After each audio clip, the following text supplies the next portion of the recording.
Welcome to Picks with the Professor, the show where a real statistics professor and his cousin gives you sports betting tips. I am your host, Professor Sides, and for the latest updates and information, you can find me on Twitter at Professor Sides. You can find my cousin Jared on Twitter at Cousin Jared. This college football episode covers select games from week 13 of the 2022 season.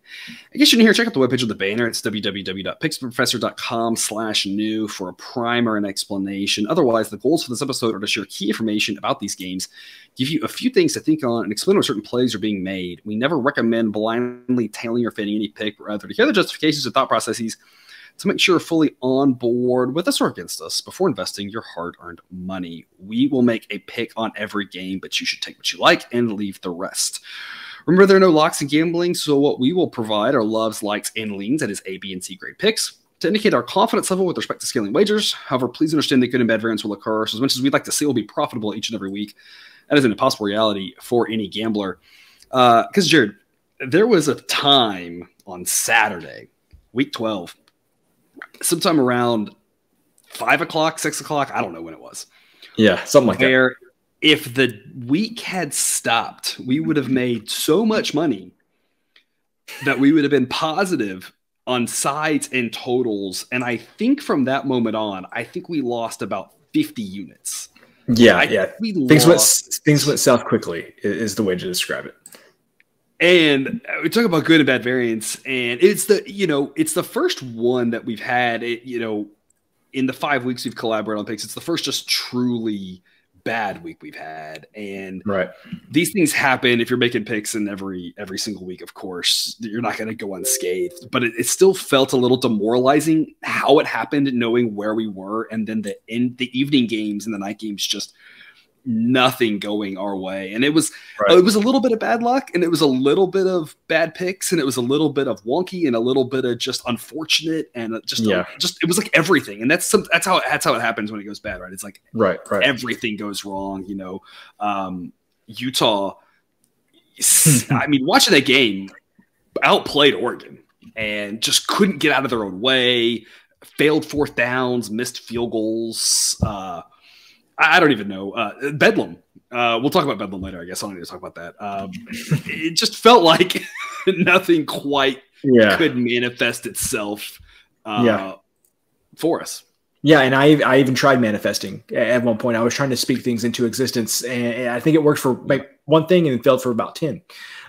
So I'm not buying into manifesting stuff right now, but yeah, it was definitely a little bit of a down week. But the thing that you always have to fall back on whenever you have a bad week like that is that college football is still the greatest sport there is. And so, regardless of how well we're doing or whatever, it's still exciting to come in. You only got one more week of all the games. So definitely still excited to be here, and we're going to rebound from last week, I think. I agree. And, I was checking back through. They have that webpage. I mentioned at the top, the /new. And I've always said the goal for this project for making a pick on every single game is just to be positive. And the reason why, if you haven't read that yet, the quick explanation of that is we're making picks mostly at one time using one book. You viewers should not be doing that. You should have multiple accounts. You should be passing on certain games, that sort of thing. So we're putting constraints on ourselves.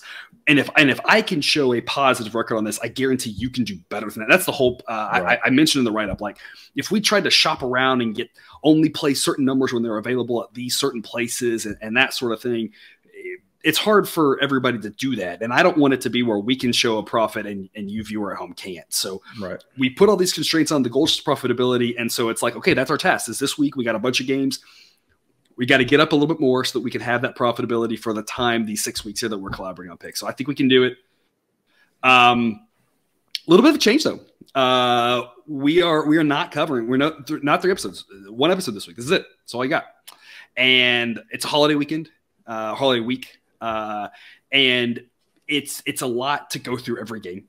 And I feel like we say the same things for a lot of these teams. And so we have a pick. We've made a pick on every game, but I think 2 we're waiting on. We will get those picks out as usual.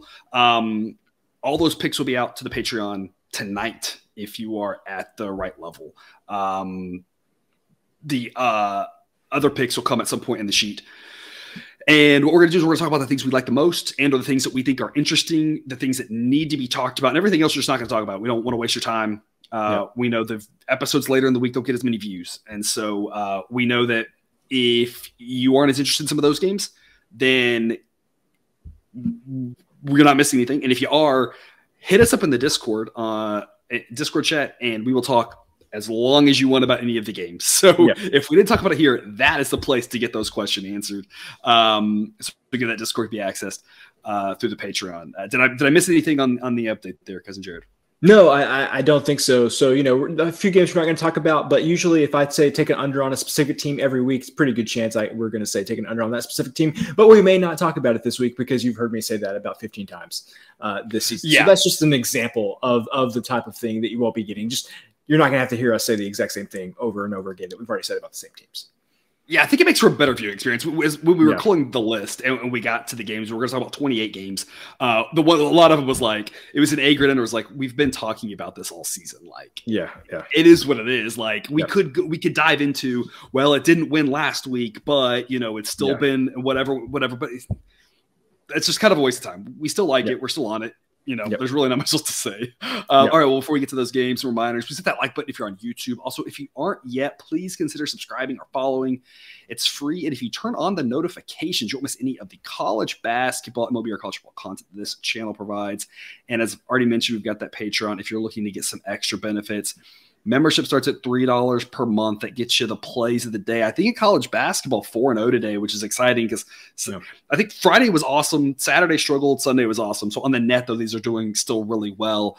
Again, $5 a month gets you that Discord access. Come chat with us about any of the games before they're happening, when there's news about them, while they're happening.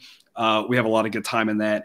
$10 a month, ad-free shows, access to the picks before the general public, $15 a month, early access to the spreads to jump on those opening lines. So just different tiers depending on what benefits you are interested in. But as I always say on the college basketball show, even if you're not with us over there, we're thrilled to have you watching here. Let's get to it. All lines courtesy of Bet Online. Send a link in the show description and current at the time of this recording on Sunday night. There are a couple of Tuesday MACtion games. We're going to talk about one of them here, Bowling Green and Ohio, 7 p.m. Eastern. Ohio is a 7.5-point home favorite. The winner of this game goes to the MAC championship game. So if Ohio had already clinched, I think we would all kind of assume that Rourke doesn't play in this game. But knowing that they have to win to get to the conference championship game, because Jared, it sounds like the reports are favorable, putting, not in a cast, not with crutches, putting weight on it, knowing it's a must-play game. I think we're kind of thinking he plays. Even if he doesn't, I still think this Ohio team is much better than Bowling Green. I've got them ranked 80th, got Bowling Green 119th, and Sideline says 15.3. Now, that's assuming that Rourke plays to be 15.3. As good as he is, as good of a season as he's having, it's hard to ever say one player's worth that much. Ohio still is the right side here. And again, if he's not playing, I guarantee you those coaches are working up everything they can in the playbook to try to maximize everything more than a normal week because of the fact that they know they have to win to get to the conference championship game. So it's not like maybe we're game playing something different. Like, this is a must win. And I know it's a must win for Bowling Green too. The difference is Bowling Green's just not very good at football. I think that's kind of the bottom line. I completely agree with that. I mean, the Rourke dynasty, the quarterback dynasty at Ohio, you can't argue against it, but I just think that there's not that big of a drop-off. We were on the over last week. That over did lose, but it only lost by a couple of points. They were right there at the goal line, had like 1st and goal at the 5, couldn't punch it in. The quarterback came in, was more than serviceable. So I feel good about this. Obviously, if Rourke plays, feel great about it. Even if the backup plays, still feel pretty good about it. Right. So we've got Ohio minus 7.5. We've locked that in as an A grade pick here on Tuesday night. Got a pick for the other Tuesday game as well, but we're not going to talk about it. There's the Thursday night game, Egg Bowl. We're not going to talk about that as well. Right now, it's priced pretty well, so not as much to talk about that. So moving to the Friday games, Baylor at Texas. Baylor putting a scare into TCU. I mean, was that not the wildest last play that you've ever seen if you exclude the tip 6, kick 6, what all those the plays that get names, other than the plays that get names, I feel like that was it, because a last second kick is like there's timeouts and they're icing or whatever. And I don't remember many times a game winning fire drill like that. I mean, that was wild.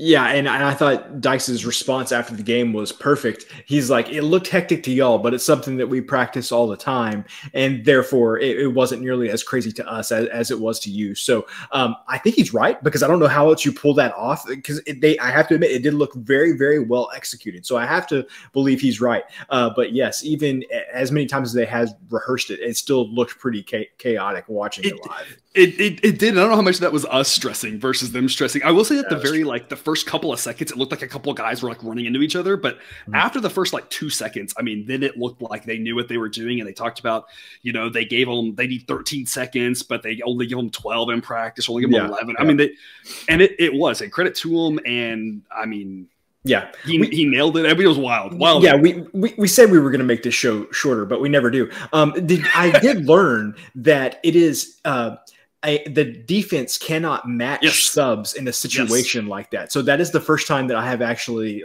learned that the defense can't match subs in that situation. Because Katie asked my wife asked me that, like, oh, hey, why didn't they just wait and try to match their subs? And I was like, I don't know. But apparently you can't do it on a situation like that. So I learned something from that. There were a lot of people who know a lot about college football on Twitter asking that question. Like, and I think some of the replies were like, Aranda knows football. Like, if he could have done that, he would have. And sure enough, people were like, like, that's not that if it's a fourth down, if it's a field goal and the other team isn't lagging, that they will not, that's, or end of game, that's sort of situation that rule doesn't apply. So anyway, it was a wild one. I want to talk a lot about this one because the Big 12 is something I know really well. And Texas offense has struggled here. Ewers just not look like the answer. I mean, he's just looked worse every game. And they were able to run all over Kansas. If you were with us on Patreon, if you saw I posted the play of the day was Texas -9, because I said Kansas can't stop the run. And we'll talk later about Kansas. They just cannot stop the run. And that's exactly what Texas is able to do. Bijan Robinson over 200 yards rushing. And Texas is running back for days.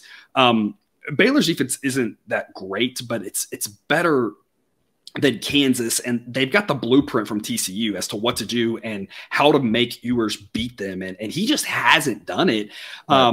We talk a lot, my father being a UT alum, and he made an interesting comment that Ewers was the fourth stringer at Ohio State as a freshman, and obviously as a freshman, you're not expected to be the starter, but like maybe that does say something, that if he was that low at a depth chart there, that he might be a starter in college football, but he may not be a starter for a Big 12 conference champion type or SEC conference championship team.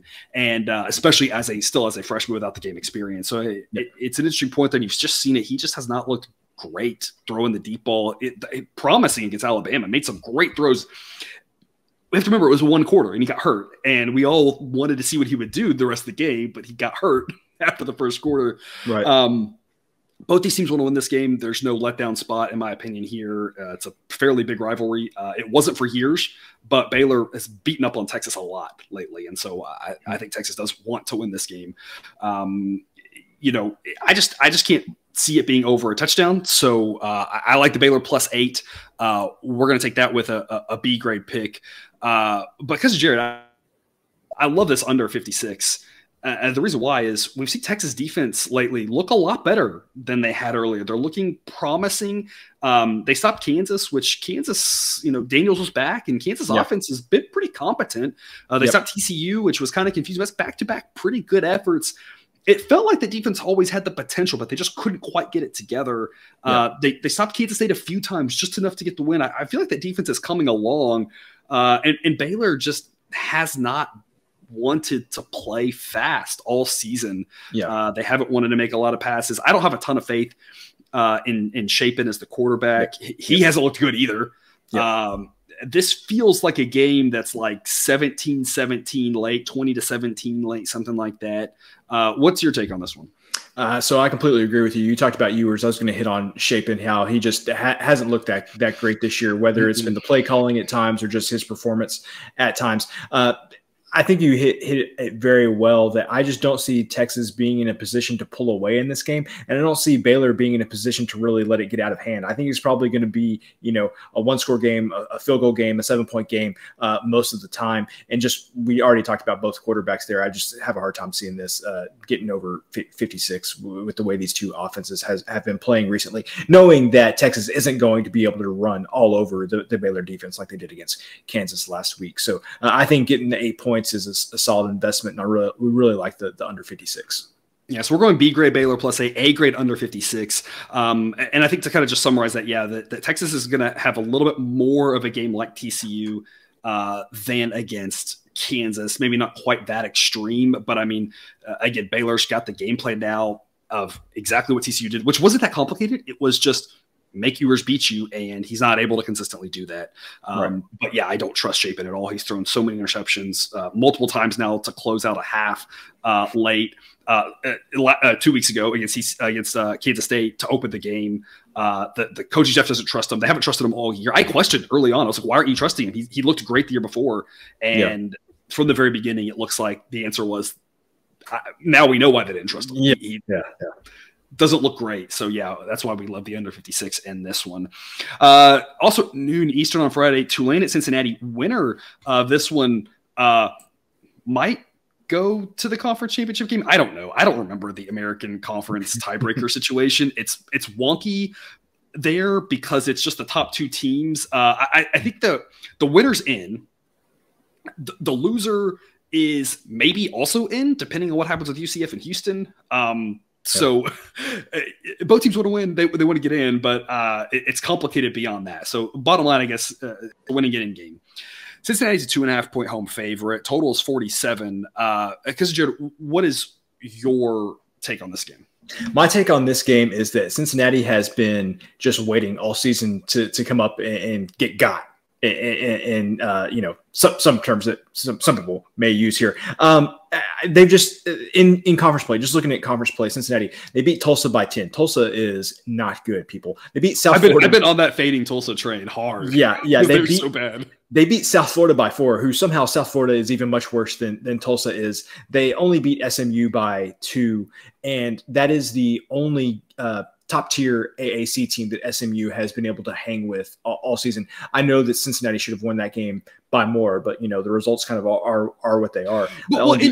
And I agree, and we talked about that. We said that they should have, but I don't know. Part of me wonders SMU's given up points to middle school offenses. It seems like, and Cincinnati drove the field a ton, and then got stuck and had to kick a bunch of field goals. And it's it's probably telling you more about Cincinnati than SMU. Yeah, it was one of those where it's I do think they should have won by more, but also that does tell us something, right? It's interesting information to keep note of it. They struggled to put the ball in the end zone, and that was against SMU.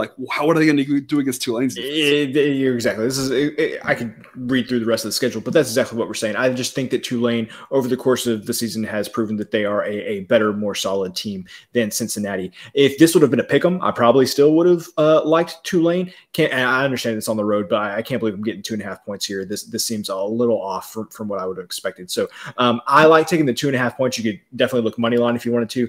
I see this game could end up with a weird score. Cincinnati could kick 5 field goals or something and win this game by 2. It has happened before. And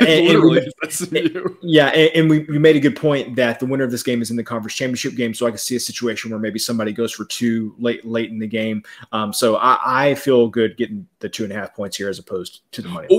Or coaches play super conservative because of that, and it goes to 3 overtimes, and then getting the 2 matters as well, right? There's exactly a couple of different ways that could matter. We're going to go under 47 as well, but only a C grade on this one.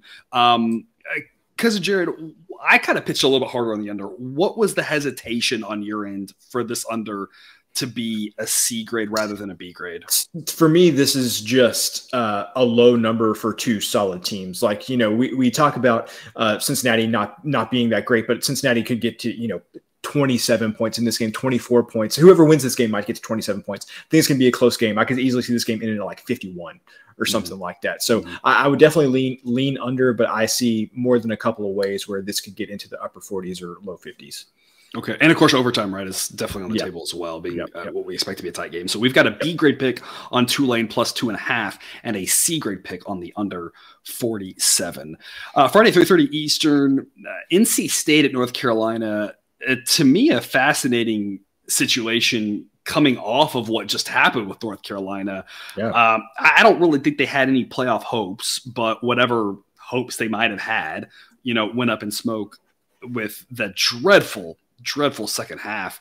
It feels like a situation where if North Carolina had won that game like we thought by 20, this line's probably 7.5, and I'm probably telling you to take NC State at 7.5 because this is a little bit of a look ahead spot to the conference championship game next week. However, given that they lost, not just that they played bad, but they lost, feels like all week in practice they're going to be preached at by you've got to get this right this week heading into the conference championship game. So now that it's 6.5, we're going to lay the 6.5 with North Carolina. Because Jared, what do you have to add to that? I was driving the Drake May Heisman bandwagon before that game, so I really got derailed and went off course, and I'm not coming back at this point because I think if you look at Drake May, I mean, I know there's other examples that just aren't coming to the top of my mind right now, but literally North Carolina's offense, if you take Drake May away from North Carolina's offense, what does that team have? Not just what does the offense have this season, but what does that team have without Drake May at quarterback? So I'm very disappointed that they lost that game. So number one, this falls into the category of what we said all season. If it's North Carolina, if it's more than a touchdown, we're going to take the points. If it's less than a touchdown, we're going to lay the points. I think that's a solid look here. The other thing is NC State. I thought Mr. MJ Morris was a little bit of a bandage over the wound for their quarterback play. That has not been the case. The past couple of weeks, he didn't even play that much last week. So I think that NC State just has too many offensive inefficiencies, and I think that North Carolina is going to come out ready to go after that, like you mentioned, terrible second half. I think North Carolina is going to try to run up the score here. Again, their defense may not allow that, but I think they can cover the 6.5. And I can't believe I'm going to say this. We're not going to play the total on this, but if I had to, I'd actually go under on this total because I just have no faith in NC State offensively to do anything. And North Carolina's defense is bad, but we've seen, as bad as they are, certain inept offenses just still struggle with them. And I feel like NC State falls in that category at this point. NC State's defense is decent. They're not going to give up 60 points probably. So yeah, I mean, it feels like a game that could be easily, 31-14 or something like that. So I don't think I'm playing it, but again, I would not go over given what we saw North Carolina sometimes can just stall offensively for halves. And given NC State's offense, I would not be looking over in this game for sure. But we are going to take North Carolina minus 6.5, and we've given that a B grade. Friday, 3:30 Eastern, New Mexico at Colorado State. Because Jared, I said at the start, right? We're only going to talk about the games that are interesting. And there's a lot of interesting games this weekend with rivalry week. Right? There's and lo and behold, we're talking about New Mexico at Colorado State. I mean, personally, I look at it again. I mentioned this last week. I look at a total like 35, and I'm like, heck yeah, we're going under this thing. And I do want to clarify real quick for the viewer, why is that? I mentioned this. I think it's been a few weeks. We might have some new people here. I mentioned this maybe 4 or 5 weeks ago. When you have a total that's this low, and it works for low, not high. High is a little bit different because the public can sometimes get behind the high ones and just drive like a runaway train. And sometimes it still should be higher. I'm thinking about like Bedlam 2000, I don't know, whatever pick of the year. Those games were like 55-40. Or I'm thinking of USC, UCLA last week, right? But under, it doesn't happen that way. It doesn't really runaway train as much. And usually when the numbers set this low, the books are they probably think it should be lower, but they are very hesitant to do that. And so there's just some actual little value there going under these really low numbers because they know if they make it too low, how much money they're going to get on the other side. And there's really just no need for them to do that. And so these really low numbers, like there's just a little bit of value in them. And then you got to go through and figure out which ones there's a lot of value on versus just a little bit of value. But otherwise, why are we talking about New Mexico and Colorado State? These are two of the worst teams in by the way, in college football. I've got New Mexico 129, Colorado State 124. I mean, this is some bad football here. It is. But the reason we're talking about this is because the total is 35 and you're getting 7.5 points against a terrible team. Now, disclaimer, it's with a really bad team, but also getting 7.5 points against a really bad team with Colorado State, who, I mean, New Mexico's offense is terrible. Colorado State's offense is almost just as bad. Almost. And so I think there's just no way you can pass up getting 7.5 points in a game with a total this low where both offenses are so inept. Yeah, we're going to go C grade on the under 35. Key-ish number, I guess. I don't know what the key numbers are this low. I mean, 30, 34, 35 would be. So we're on the right side of those being under. But it's just a C grade pick. We're going to go B grade on New Mexico plus 7.5. It's an A grade type play on the spot of getting 7.5 at 35. It's an A grade edge according to the math. The math loves getting 7 because there's so many ways that games end 3, 4, 6, 7. Yep. It's not an A play for us because New Mexico is terrible. So it's a situation where it's like, if you want to play as an A grade, I respect. I get it. It's just New Mexico so bad. I just don't want to be over invested in such a bad team. But it's still a great play that we like because of the fact New Mexico State is not that much better. You look at the scores of some of these teams, and if this game finishes like 14-10, I mean, 14-10 seems about right. It doesn't seem like I wouldn't be surprised. It feels like it would just be right. I mean, this game is not going to be pretty. Or 10-9. I've seen some of the like 10-9 type games this year in college football. 10-9 would be just about right for this one. I agree. Speaking of 10-9, Iowa and Nebraska. So I didn't even play those back to back. It works perfectly. 4 p.m. Eastern. Iowa is a 10.5 point favorite with a total of 37.5. I was on Nebraska last week, A grade pick, and that worked beautifully. I've been on Nebraska a few times. I think it's worked over time. We've backed them. I've faded them a lot too. And that's also worked pretty well. I've had a pretty good handle on this Nebraska team. When you go back and look at the results, though, Iowa has actually won by more than this number against teams that aren't good in the conference. And Nebraska has performed admirably against teams not as good as Iowa at home. And this is on the road. And Iowa, I think, is a little bit better. I mean, I think maybe we can kind of say that Iowa's maybe in a, it's Michigan, Ohio State in the top, and then Big Gap and Penn State, and then Big Gap, and then Illinois, Iowa, and then I think Big Gap. And so I think Iowa's, just in a different class as Nebraska at home. We're going to go B grade on Iowa minus 10.5. We're going to go B grade on under 37.5. I just don't see Nebraska scoring very much at all in this game, given how amazing this Iowa defense is. Because, Jared, what do you think? Yeah. What I would say about the total there is it feels like we've seen this Nebraska game like every week for the past month and a half. And it's because essentially we have, and I don't know any Nebraska game over the past, month or so that's gone over this number at 37.5. They've played in a bunch of low scoring games against these other Big Ten West teams. And obviously, if there's any team that's going to continue that trend, obviously it is Iowa. So I feel really good about the under 37.5 here. Can't believe I'm saying that at a number like 37.5. But again, just how many points is Nebraska going to score in this game? Yeah, they gave up 34 to Michigan and still didn't go over 37.5, which is incredible. The last time they went over this number was October 15th. So, over a month ago. At this point, 4 straight games. And in that span, again, Nebraska's played admirably twice, at home against Minnesota, at home against Wisconsin. But I mean, I guess we have enough evidence now that Iowa's better than both those teams. It's on the road. They lost by more than this to Illinois, obviously Michigan, but no one's comparing Michigan to Iowa. But yeah, just too many, too many situations where we've seen Iowa, and Iowa again has beat up on some bad teams.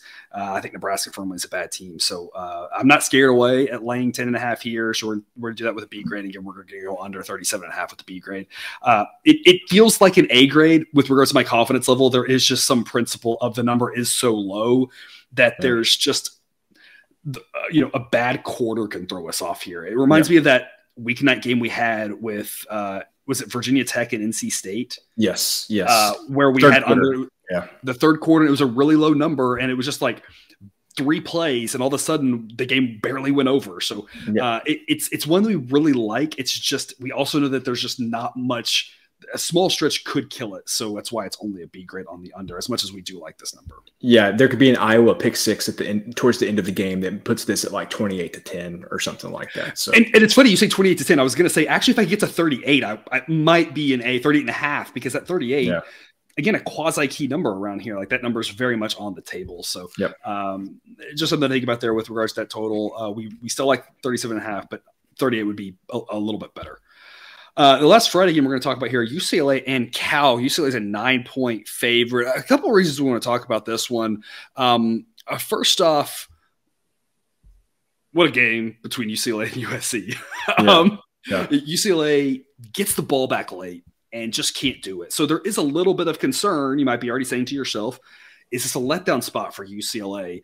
Traveling on the road, Cal sometimes mucked up games, We're going to lay the 9 with UCLA, but we're also going to back that up with an under 61 play here. We're going to go B grade on UCLA, C grade on the under. It's a little bit scary to go under in a UCLA game, but Cal doesn't play high-scoring games. And it's one of those situations where I think we can win both, but we probably don't lose both. The only way we lose both is if Cal scores more points than we've seen them score against anybody other than one random game that they had this year. UCLA is a much better team. Sideline says this should be 14.4. So UCLA should run away with this one. But 61's a lot when you look at a Cal game. And UCLA has been a team that hasn't necessarily always gone over. They've gone over when they've played Utah, USC, some of those higher scoring teams, but they haven't quite been as high scoring against some of the lower scoring teams in the conference, including going under against Arizona, and it wasn't even close in that one. What do you have to say on this one, Cousin Jared? I have faith in Dorian Thompson-Robinson, Zach Charbonnet, and Chip Kelly to not let this be too much of a letdown. I know that's in a possible position where it could be, but I have a lot of faith in UCLA's offense. They may not run at the hyper speed that Chip Kelly's offenses ran at while he was at Oregon, but I think their run game is just as creative now as it was back then. And so I have faith that they're going to be able to put up enough points on Cal, and then Cal will show enough ineptitude on offense to where they will be able to cover this number. In a letdown spot, you can maybe talk me into crossing a key number, maybe that it shouldn't, but you're crossing more than a few key numbers right here. And so I think there's still a lot of value laying the 9 points. Right. And, I don't think I buy much into the letdown spot simply because this is the last game of the season. And they know that a big bowl game awaits them if they win this. And if they lose, it's going to hurt. The Pac-12 is a mess with regards to the teams at the top. Yeah. And they have a case to be made to be up there if they win, especially given who loses. Washington's got a tough game. Oregon's got a tough game. Utah doesn't. No.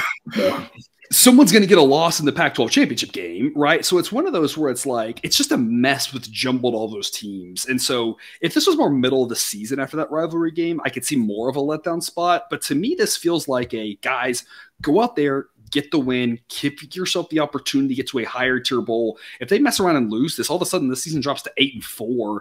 And now they've really firmly put themselves into the weaker bowl categories.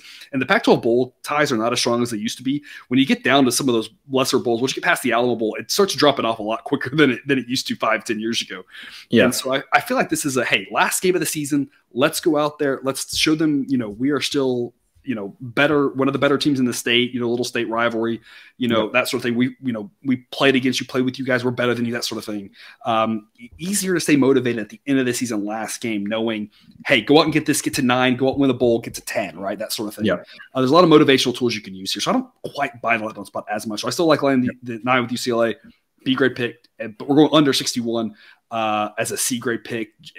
Just the more you look into this, it feels like the narrative is UCLA plays over games. But when you look deeper into who they've played, how those teams have gone, and Cal specifically, Cal's going to do their best to keep this in the 40s. And I don't think they'll succeed at that, but I think it stays in the 50s.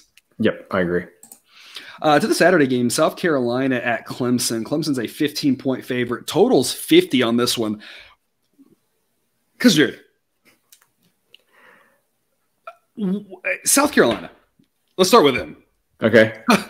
South Carolina has been a team that the model's kind of liked all season, and I've been like, no. Or I've been like, yeah, sure, I'll buy it, and then the results have been no. And so I'm just like, no, you're crazy, model. This seems terrible. What in the world What happened?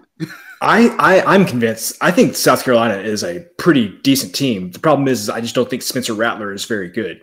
And with all of the hype that Spencer Rattler had, I think that we finally had the one game where he put it all together and played up to his potential. That's game of his college career. Game of his career. And that's what you got. And the thing is that I think we're probably going to go back to normal Spencer Rattler next week. I don't think he's going to string back-to-back games just like that. And so I would say that I think the rest of the team is fine, good, above average. I just think that, I think that it just is going to come and go based on how Spencer Rattler plays. And we've just got like preponderance of evidence now as to how he's going to play. And that last week is going to be, probably just an outlier on the rest of the season.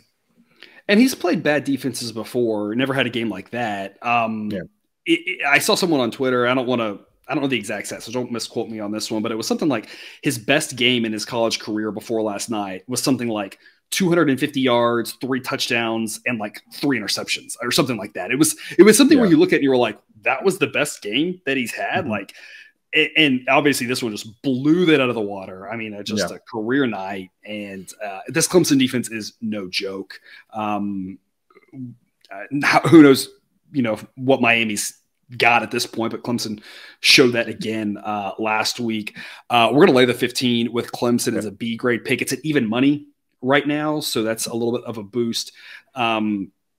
I think it's a little bit of a letdown spot for South Carolina. It is a rivalry game, but I think it is a little bit – we talked about this with Eastern Michigan at the very, very start of the season. After that win against Arizona State, we said, hey, like now we got a conference game coming up. We thought we had a good coach there and like, hey, he's going to keep those guys focused in conference game. You got to win. And they just came out and looked terrible the next game. And that's Eastern Michigan, who's won enough games to get to a bowl game. Right. The same sort of thing here, like somehow. It's the same sort of thing here. Nothing to do about the coaching or anything. And I know it's a rivalry game, but it's just when you do something like that against a team that's potentially heading to the playoff, top 5 for sure, the way you did it, there's a hangover to that. Yeah. And so I just think Clemson comes out and just drubs them. We're going to go A grade on the total under 50. We don't think Spencer Rattler does anything. We don't think they score much at all. Remember, I know that we all have this South Carolina-Tennessee game in our heads, but remember the week before this, they lost 38-6 to Florida. Yeah. And that was a Florida team that just lost to Vanderbilt. To Vanderbilt, right? So it's like 38-6 is a very reasonable. If this game went 38-6, I'd be like, that sounds about right. So we're going to go A grade under 50 and B grade on Clemson minus 15 at even money. Noon Eastern on Saturday, Coastal Carolina is getting 14 points at James Madison. An interesting game to talk about here. You've got McCall out, done for the season. Is he out for the bowl game? I don't remember if I saw that. They said 3 to 6 weeks. Okay, so regular season for sure, bowl, who knows. Yeah. James Madison wins this game, and they win the division. Great. And then that's all they get. Maybe they get a trophy. If nothing else, I'd sure as heck make one. But as we saw with Bellarmine in college basketball, that will not get them anything. They will not be going to the conference championship game. They will not be going to a bowl game. Coastal Carolina, if McCall was healthy, would be favored in this game. I do not understand the 14 points here. It's just too many. Mm-hmm. This line is, again, the model now having an extra week from when he played has the adjustment on Coastal Carolina's power rating. Still says it should be that James Madison should be favored only by 10. So not that McCall would be favored, but it'd be closer to a pick 'em if McCall was healthy, and they wanted to be closer to a pick 'em here, not 14. I just can't see why we're getting 14 points here. Coastal Carolina doesn't have anything to play for. They're already playing in the conference championship the next week, but this reminds me a lot of game 162 last year in baseball season. If you just went through and you took all the crazy huge model edges and said, I don't care that the team has nothing to play for, you should just back them, you'd have gone like 8-2 or something like that. And it's the same sort of thing. Like, I know Coastal has nothing to play for, but getting 14 is just too much in a game with a total of 54. in a situation where they still got a lot of good players, and they're not going to go out and give half efforts, Cousin Jared, what is your take on this one?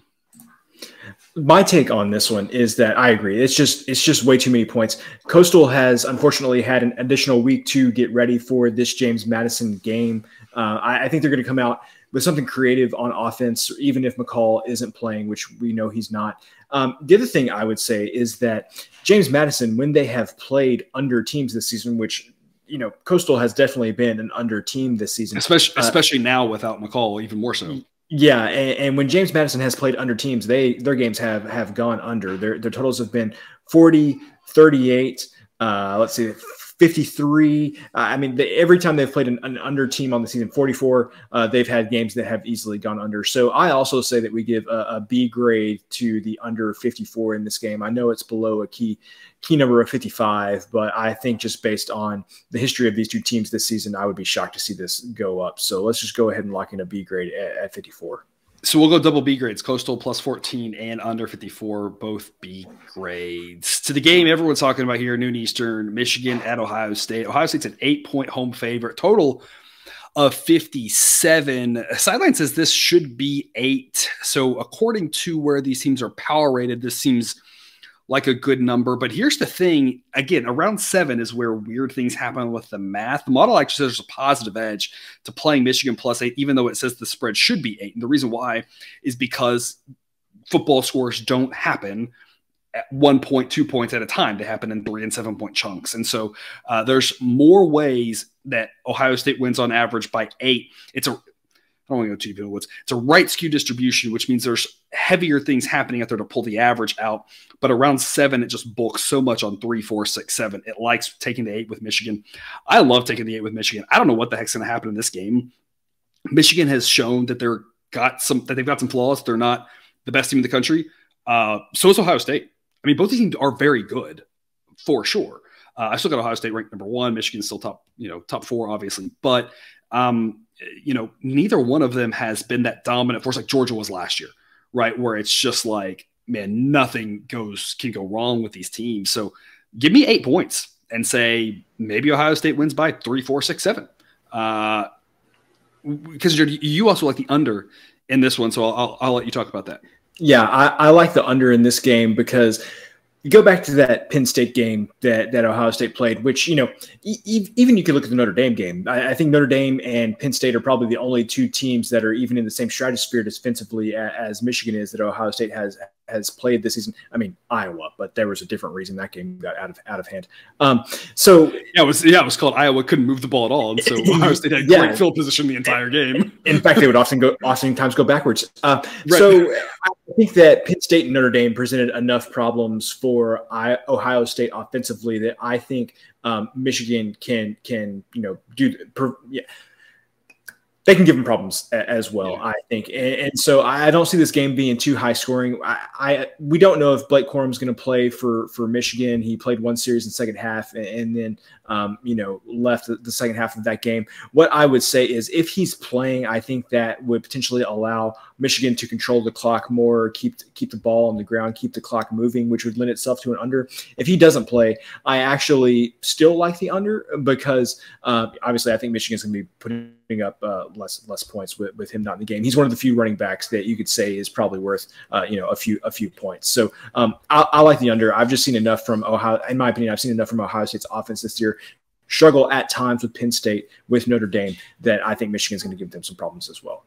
Yeah, Michigan definitely a top 5 defense, and again, they face a top 5 defense in Iowa. But when the offense is that bad,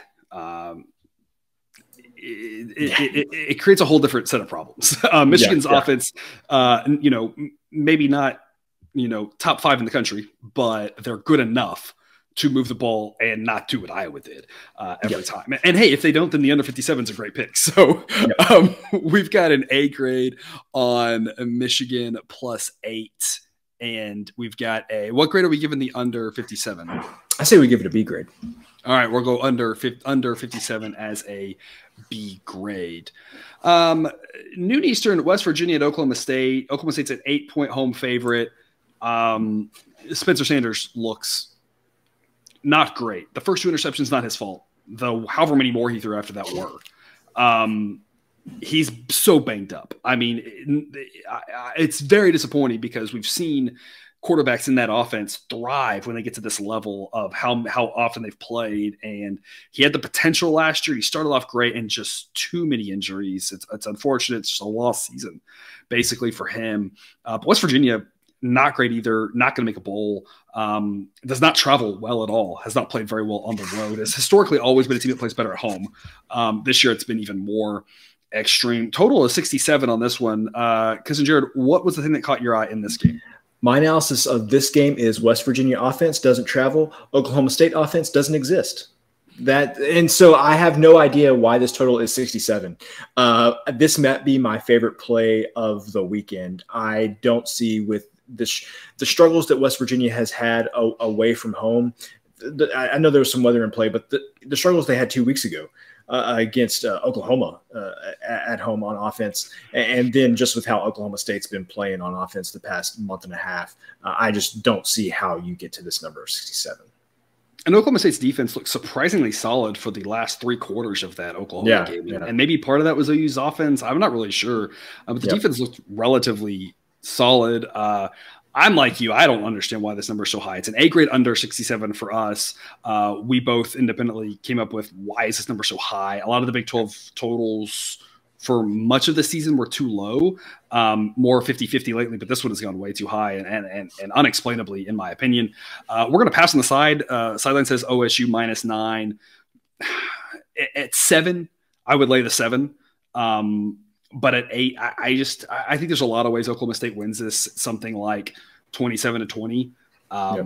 I just don't want to be invested at -8. And I would not take West Virginia plus anything unless it was a really large number. The way they play away from Morgantown is just not exciting to me. So going to pass on the side here at a number like 8, but we love the under 67.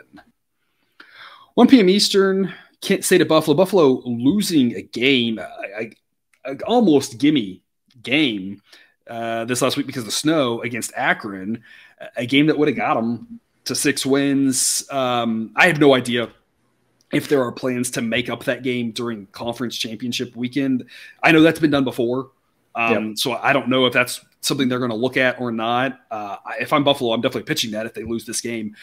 But I think they don't want to deal with that. I think they want to win this one and get to 6 wins, and then whatever happens with that game happens, and they don't have to stress about it. They could just prep for the bowl game in that game. So 5-5, big game here for Buffalo. Kent State's 4-7. They aren't going to make a bowl game. Neither one of these teams is great, but Sideline said it should be Buffalo -4. I love laying the 3 here. It's right now, the odds are sitting at -105. It's an A-grade pick from us, again, mainly just because Buffalo has a reason to play in this game. Kent State doesn't. And if Sideline says 4, the most likely outcomes here are going to be 3, 4, and 7. And so at that point, laying 3 is those are all wins or one of them pushes. Cousin Joe, what do you think? Kent State, very disappointing season. Nothing to play for. Buffalo needs to get to a bowl game at home at a key number. Sure, let's make it an A grade. Also a disappointing season coming off of whatever it was talking about with how they played against Georgia, right? I mean, that was just the whole talk. And maybe that's part of why their season got derailed. I'm not really sure. But definitely a disappointing season for them. Speaking of disappointing seasons, Kentucky's going to host Louisville. Let me take my victory lap real quick.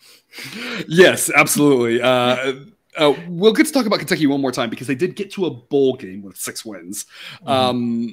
Louisville 7-4, Kentucky 6-5. Both teams don't have a bowl game to play for. This is a rivalry game. They both want to win this one. I cannot explain why Kentucky's favored in this game. I know that Malik Cunningham did not play last game and is just randomly not played this year. Also another guy who's banged up, but kind of in and out like Spencer Sanders, but looks more competent when he does play and has a backup that is also competent, whereas Oklahoma State does not. So, I mean, it's a similar situation with regards to the injury, but it's not a similar situation with regards to the quality of quarterback play that's been happening for these teams. Also not a similar situation with regards to defense. Louisville's defense pretty strong. Oklahoma State's lacking a little bit. I don't see how Kentucky's offense does anything against this Louisville defense. It's not Georgia's defense, but it's still a pretty good one. And we've seen time and time again this year, good defenses shut Kentucky's offense down. We've also seen Kentucky's defense pretty good, though. I mean, a total of 43.5. I know it's just south of a key number, but it feels like this should be, if this was one, if you took these two teams and you just stamped Iowa and Minnesota, Wisconsin, Illinois in front of on their jerseys, this total's 38.5, isn't it? Like, I don't know why it's in the low 40s. It feels like points would be a premium in this one.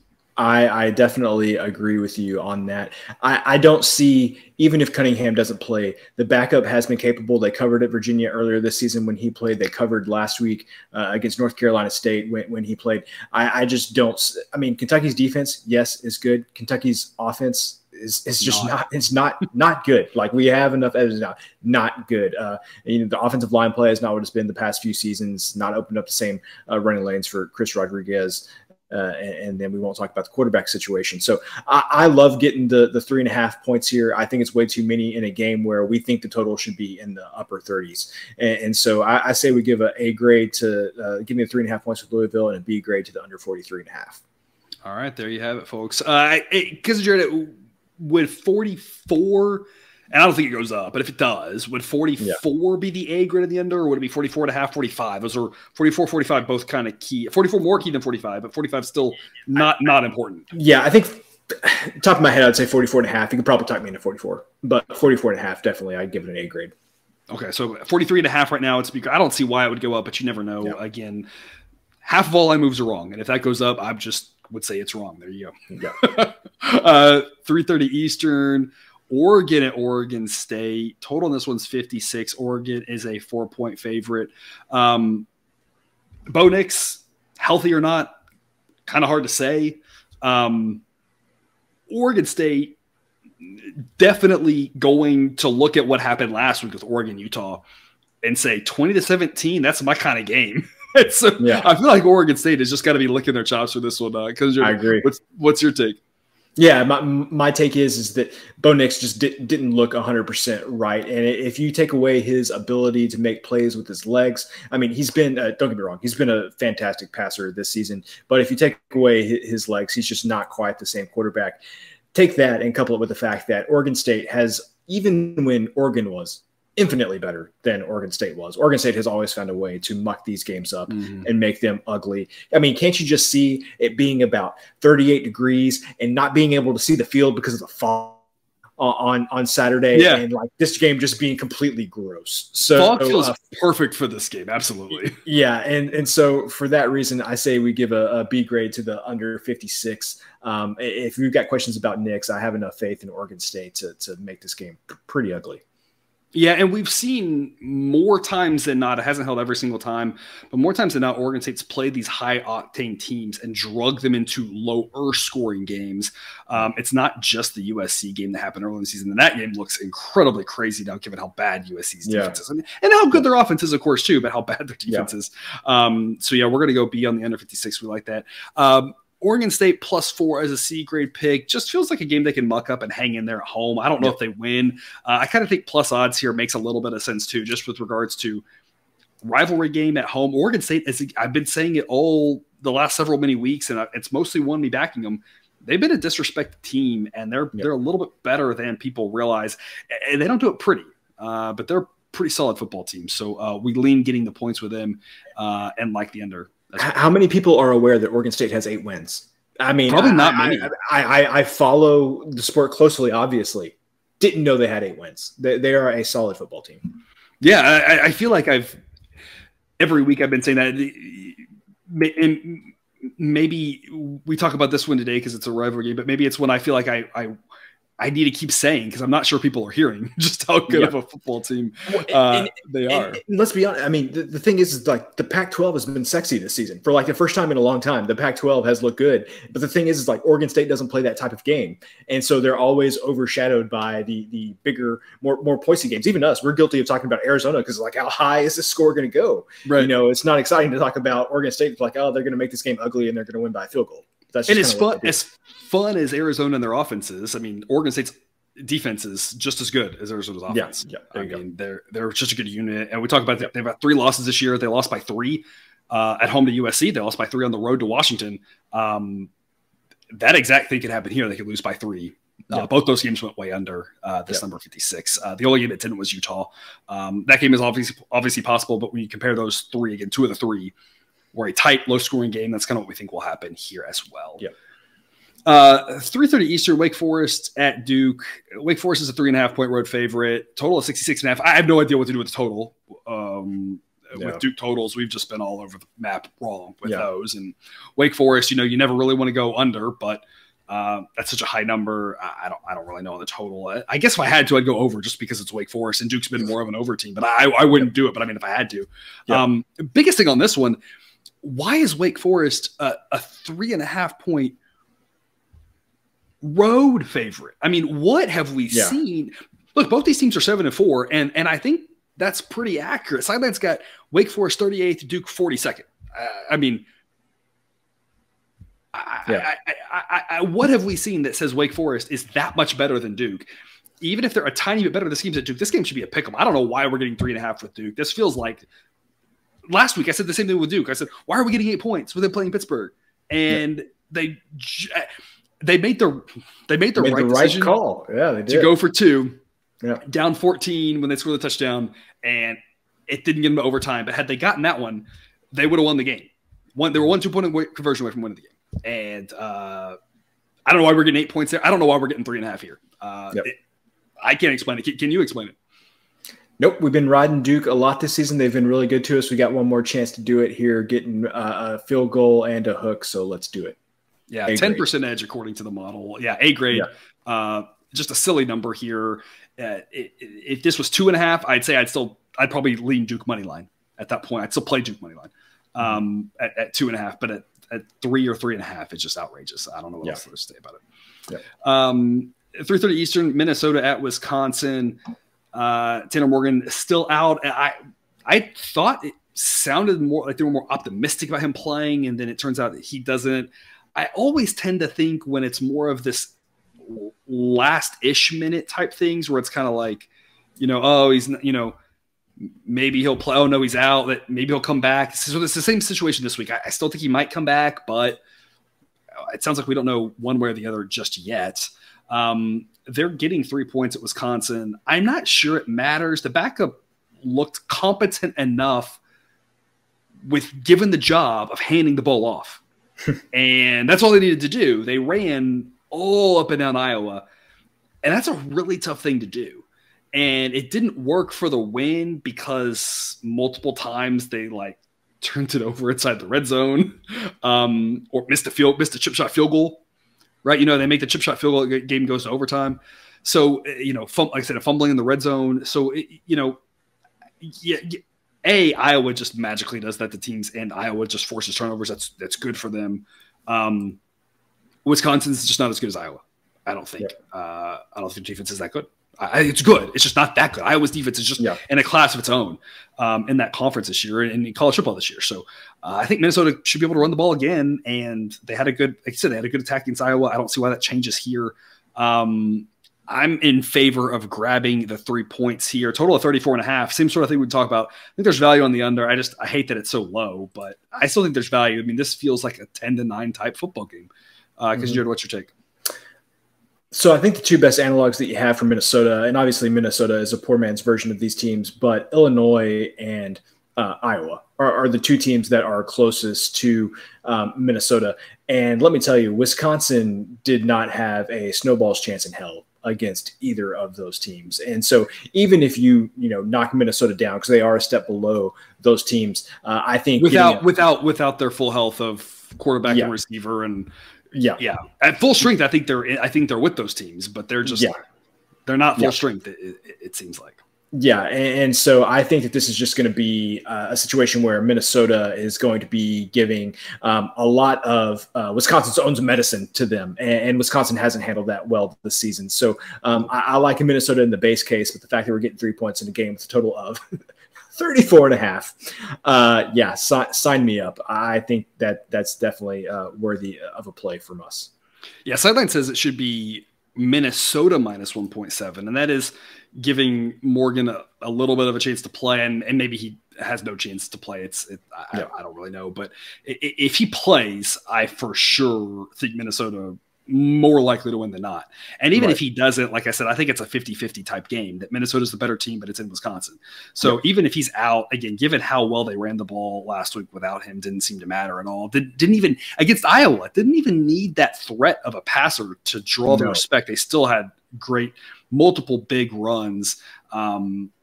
So, I mean, even without him, I still think it's a coin toss type game. So getting 3 is extremely valuable. So we've got an A grade play on Minnesota +3. And we're going to go C grade under 34.5. I think the under makes a lot of sense. Only a C grade, though, because I could see this game being 20-17 and or 17-17 late. And then I could see it 17-17 going overtime. And then you're like, crap, we hit the under.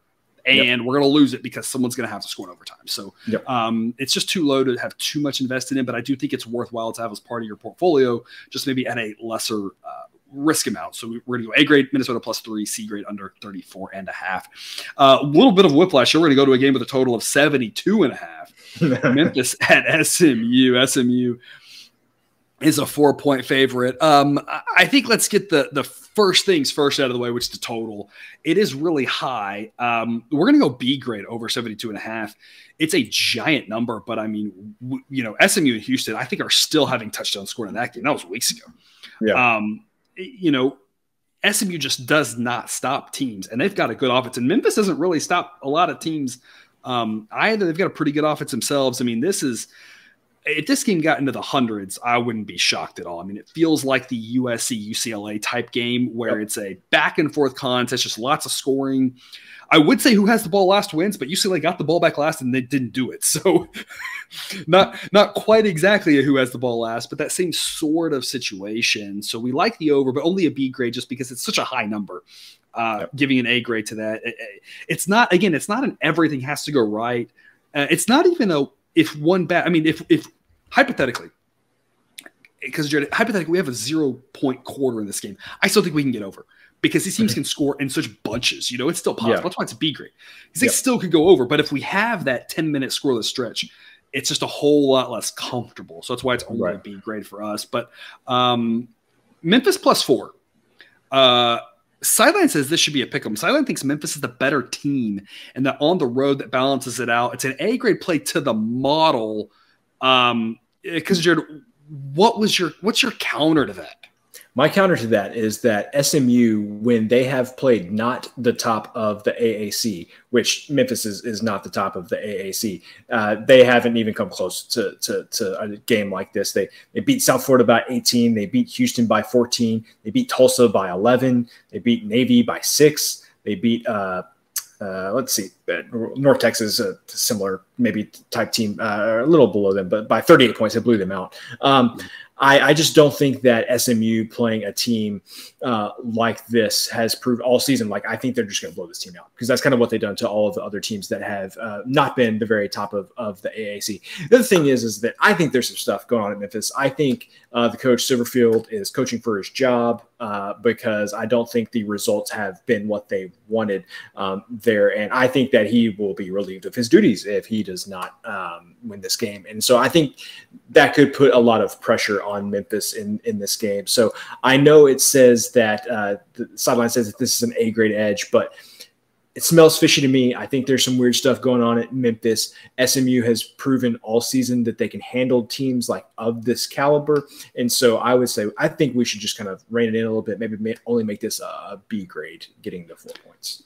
So that's what we'll do officially. We'll officially go with a B grade because your objections, your concerns are noted. Here's my counter to that would simply be, according to the model, Memphis is not in the caliber of team that you mentioned that they destroyed, that they are much above those teams. And in fact, according to the model, they are closer to the top than they are the bottom. It's an interesting test case because SMU, we have thought multiple times this year that SMU was going to play a team in this caliber, but according to the model, they have not. According to the model, they've only played teams that are 20 spots better than them, like Cincinnati and Tulane, or they've played teams that they are more than 20 spots better than because of like how far Houston's fallen,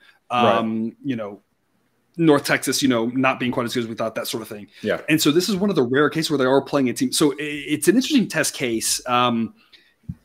getting 4 is valuable. We talked about maybe money line. Money line may not be a bad option, but I can really see this game being 35-35 going overtime, 42-42 going overtime, something like that. Maybe, 49-49 going to triple overtime.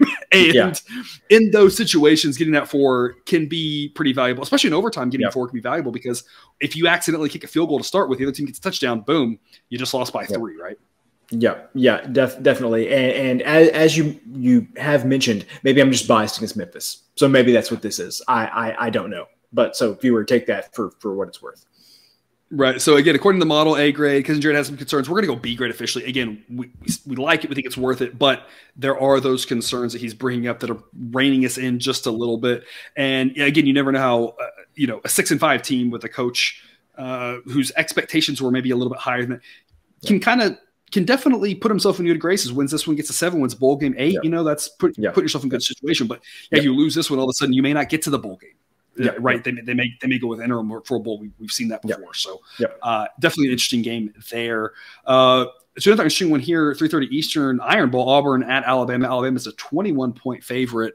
Because you talked, your first inclination this was to grab the 21 with Auburn. My counter to that was, I faded Alabama a lot lately, and that's been right. And this time the model says to back them. This time the model says Alabama minus 24.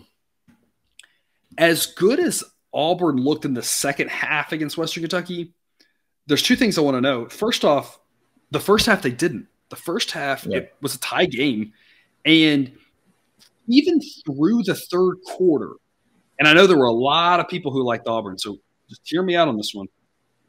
I think through the third quarter, Western Kentucky had more yards than Auburn. So there was no garbage time in that. There was no anything running up.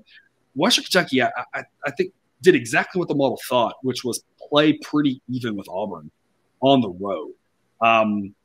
They had the big turnover, and they just couldn't quite get out of the way. And that happens. But as flawed as we talk about this Alabama team, I think we're a little bit biased in that we're looking at comparing to previous Alabama teams. Alabama team is still the top easily 10 teams in the country, probably top 5 teams in the country at home. We faded them on the road against Ole Miss, and that worked. We faded them on the road against LSU, and that worked. But this is a different situation back home, a rivalry game. Saban knows he has nothing to play for next. He's not playing next week. So there's no holding anything back. I mean, this feels like a classic Nick Saban, I'm going to let the horses out of the barn, and we're gonna go for a ride kind of game because I want to, stick it to my rival, and I have nothing to hold back for because next thing we're doing is playing in a meaningless bowl game because unless it's a national championship, they don't, or I guess maybe playoff is not impossible, but probably not likely, right? Yeah, so, probably not, no. So why not take it to your rival here? And so I think it's kind of why we're going Alabama minus 21 with a B grade. What are your thoughts hearing all of that? Yeah, so what I would say is this is why we have sideline, right? So to let me know when maybe I'm overreacting to something that I shouldn't be overreacting to. And I like the point you made about, kind of zigging and zagging with Alabama and kind of being right more times than not this season. So I will definitely defer to sideline on this. I think this is just more of like I'm going to go off on a tangent here, but I don't know if you watched the end of the Auburn A&M game when Auburn won. They did the interview with Cadillac or Carnell Williams, the interim head coach there, and just talking about how much Auburn has done for him and how he wants to, basically enable these players, help them, guide them. All of the fans in Auburn, they're having a terrible season. They all stuck around to celebrate with him winning his first game as the interim head coach there. I think I could potentially be getting caught up in, hey, I feel like what's going on at Auburn right now is a lot that's right with college football. Before that, with Harsin, you kind of saw all that was wrong with college football. But then with him being Williams being the interim coach, they're kind of all seeing all the good things. So maybe I just got caught up in that. I want to believe that Auburn's going to hang in this game, give a tough game, rivalry game. Again, kind of all the great things about college football.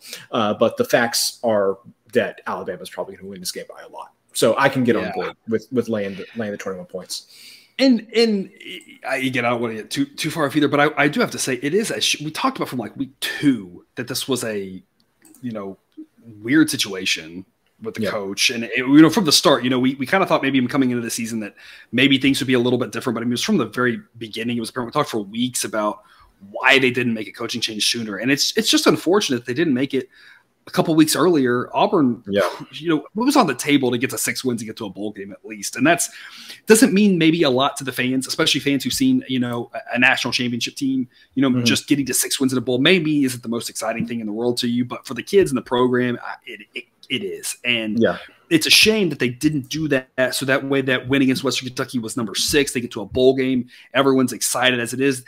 They need to beat Alabama to get to 6. And there are no locks in gambling. Like, it is possible for sure. But again, in a situation where Saban has nothing to hold back for, I don't think he goes light. And again, the bottom line is, if I know that Auburn won the game by a lot, but if you just look at winning, you know, final score, that's not the most predictive thing going forward. When you look at the yards, they did dominate that game. Like the score, had they actually gone out and it been one of those things in the third quarter, you know, late in the third quarter, the score was what it was, but they had 500 yards to Western Kentucky's 150, I would have been like, whoa, all right, you know, maybe they got a shot here. But I just think we saw the issue that they just don't have the same talent. Their talent level is closer to Western Kentucky's than Alabama's, I guess is all I'm trying to say. Right. So it's a great story. Props to them. Getting to 5 wins seems incredible given where they were. You said big win against A&M was a lot of fun and getting the job done last week. But I think it's a rude awakening this week, unfortunately for them. Yeah, and I would also could add that I'm sure Alabama is tired of hearing the only reason y'all made the playoff last year is because y'all beat Auburn when Auburn should have beat y'all if he wouldn't have run out of bounds with however many seconds left and ended up Alabama getting the ball back, yada, yada, yada. So I'm sure that they've heard Alabama's heard plenty of that as well. Right. 4 p.m. Eastern, Michigan State at Penn State. Look, because Jared, I got on the train last week, 2 weeks ago, whatever, but I feel like you've been riding the train for a long time. You were driving this bad boy here, which is Penn State's the third best team in the conference, and they just destroy other teams. And the only caveat when they didn't was that just terrible weather game against Northwestern. Otherwise, they've been dominating. We're going to lay the 17.5, and I'm going to let you have the floor since this has been the train you've been driving. I just think that, well, specifically in this game, like Michigan State's defense, I mean, giving up 39 points or whatever it was to Indiana at home last week, just not a good look. Indiana's been a much better team at home than on the road, and so that was again not a good look for them. Again, when I first looked at this game, I was like, okay, Penn State, yeah, they've been really good to us. But then I was like, hey, Michigan State's only got 5 wins, you know, playing for a 6th game right here, potentially go to a bowl game. Penn State, what do they really have to play for? Their spot is kind of settled in the conference. But then we just thought about it. It's like, we're really just overthinking this. Penn State has absolutely destroyed every team they've played in conference, except for maybe that Northwestern game. And of course, obviously Michigan and Ohio State. And I think it's probably going to be the same thing this week at home. 17.5, not worried about the hook. If I've learned anything from the professor this year, it's that 18 is more key than 17 is. As key as 17 is. And again, I think this game's more likely to end up at like 20, 21, 24, 23 than anything else. So I say we give an A grade to lay in the 17.5 points with Penn State. Yeah, 17, the likelihood of landing on 17 rather than 18 is like 1% or less, depending on the situation. And so no one's going to stress about 1% because that's rounding error literally in this. So 18 is reasonably just as likely as 17. And because I'm glad you mentioned that, so that way we don't have someone in the comments mention that we know that Michigan State has 5 wins. They had 5 wins last week too, and they had their chance. I think we mentioned it last week on the show. They had their chance at home against Indiana to get to that bowl, and they didn't do it then. So I'm not going to buy any. And now I'm not saying they can't. Again, like we mentioned on the last game, there are no locks in gambling, right? There's no locks in sports. You know, Michigan State could go win this game, absolutely, but it's not very likely, right? They had their chance last week, and if they have any motive, and they were motivated. They knew Penn State was in the schedule, right? They weren't like, oh, well, we've got 2 chances at this, right? They knew that was their chance. Right. And so I could also argue this is going to snowball for them, and that now they know they blew their chance, and how focused are they going to be in practice this week, right? So I could argue that direction, but I don't know how the mental factor is going to go. What I do know is, like you said, Penn State just crushes teams, and Michigan State's just not that good. And so, we're going to go A grade, Penn State, minus 17.5. We have looked at the weather. It's Sunday night. The weather didn't look that bad, you know, a little cold. Yeah. we looked at the weather all across the country. I don't think there was anything that jumped to us right now with regards to precipitation, snow, wind, rain. Just kind of chilly, but nothing too crazy. It's Sunday night. That may change by the time you watch this. If you watch later the week, in the Midwest, like surprisingly like balmy weather, like low 40s, mid 40s in some of these Big Ten locations. So as of right now, weather not looking to impact much. Yeah, obviously if that changes throughout the week, different story. You know, if it looks like it's going to be, you know, wet, windy, that sort of thing. But for now, weather looks very playable. I'm not worried about cold. We saw this last week. A lot of games in the cold that had a lot of points in them still. So the two Friday night games are a great example of that. So cold doesn't diminish points. It diminishes field goals, but it doesn't diminish touchdowns. Field goals because the ball, big hard as a rock, just doesn't go as far. So it's harder to get a long field goal.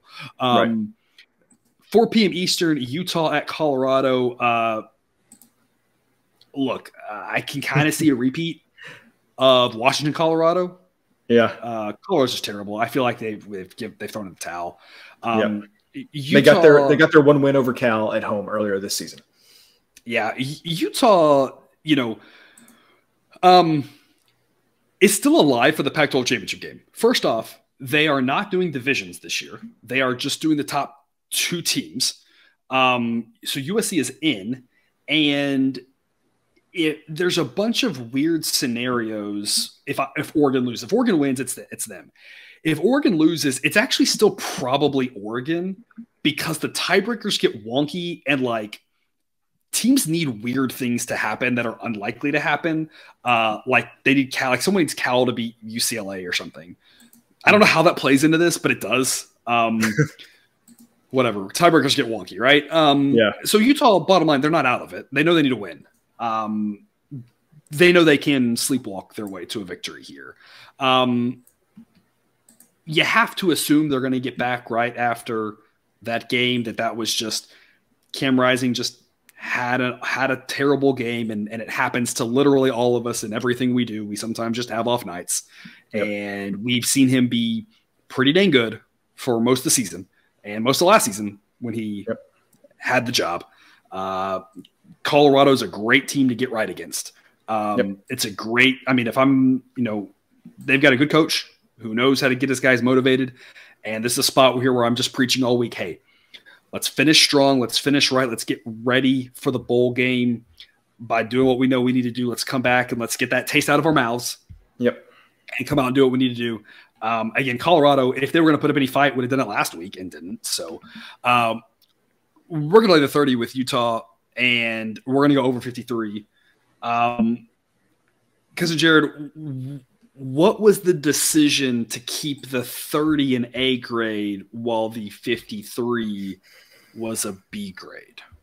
I don't know how many points Colorado is going to score in this game. I could easily see this game ending up like 38-0 or 41-3 or something like that. I mean, yes, I think Utah's going to come out and get right, but I think they're going to be so far ahead. I don't know what incentive they're going to have to really just keep the foot on the gas and score, 45 points. And so I think that I just feel much better laying the 30 points than I do going over, because I feel like we've even, you and I have laid some bigger numbers on some lower totals than this recently, and played the under as well, and it worked out for us. And so this is just one of those things where I would rather just lay the 30 points, and then if you want to talk me into a C grade on something, I could probably do that on the total. But I just feel much better about laying the 30 points.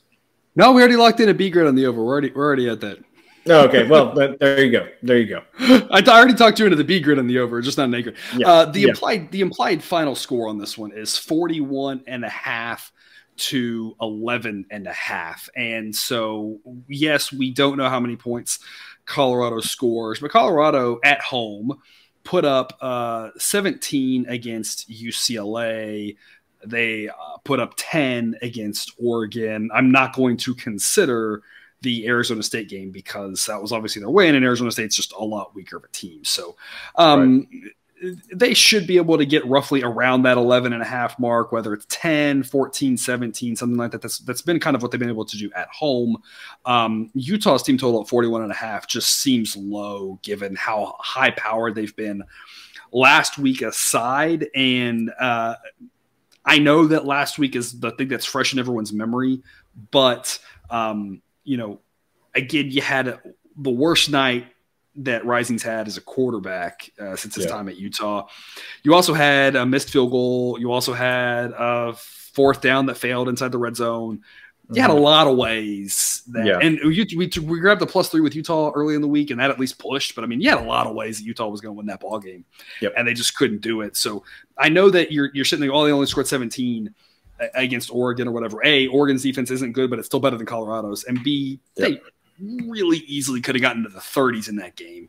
And so that translates to the 40s against Colorado. And that's, again, their implied team total is 41.5. I think they get to 45, 48, 49, something like that. And then at that point, we don't need Colorado to do too much at that over. So that's why we've got B grade over 53, but A grade on Utah -30, because they should cover pretty easily against Colorado.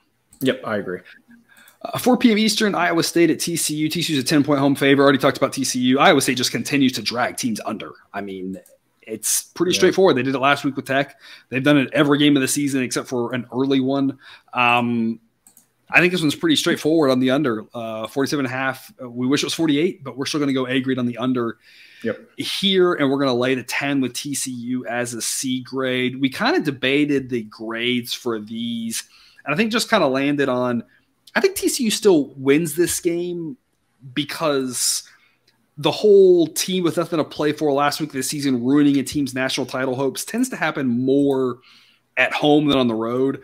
Iowa State hasn't traveled extremely well, but I can see a situation where maybe Iowa State just really uglies this one up. TCU's got some banged up receivers. And if this game ends up something like 17-10, I wouldn't be too surprised. So I lean laying the 10 with TCU, but I love going under 47.5. Because Jared, what's your take? Yeah, my take is that I've just seen Iowa State ugly up so many games this season. And by so many games this season, I mean literally every game they have played this season has seemingly followed the same script, where unfortunately they've been on the wrong side of all those. Like, I've lost count of how many one-score games they've lost this season. So if you tell me that this game is a low-scoring one-score game, I would completely believe you. And that's why I feel better about the under 47.5 than even anything else. But obviously, TCU, much better team here, everything to play for. Obviously, not going to be overlooking any game for the rest of the season. So I think that, definitely, I think it's worth a little bit of an investment laying the 10 points with TCU. And Sonny Dykes, sometimes gets a bad rap for, his upbringing, right? The culture, whatever, that sort of thing. Yeah. But even that, he's still knows football very well. And he knows football well enough to just look back at the history of the Big 12 and pull back example after example after example of teams, whether it's this week or next week, overlooking a team losing, and it cost them a spot in the national championship game. There's just too many examples of it. So he's whatever you want to say about him, good or bad. I don't know how you say much bad.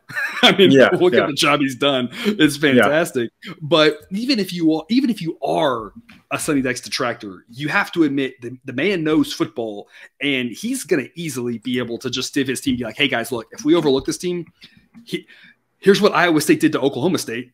Whatever that was, 2011, 2011, right? There's multiple examples just in the Big 12 alone. So they'll be motivated to play. But again, TCU wins by 7, and they get what they want, and we don't get what we want. So that's only a secret. But we love the under 47.5. Again, TCU's just not completely healthy offensively.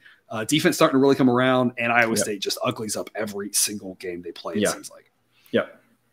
So the Saturday night games, Notre Dame at USC. USC's a 5.5-point favorite. Total is 62. Because Jared, you liked the over 62 without me having to say anything. So I'm gonna let you have the floor here, given that you were all over the over.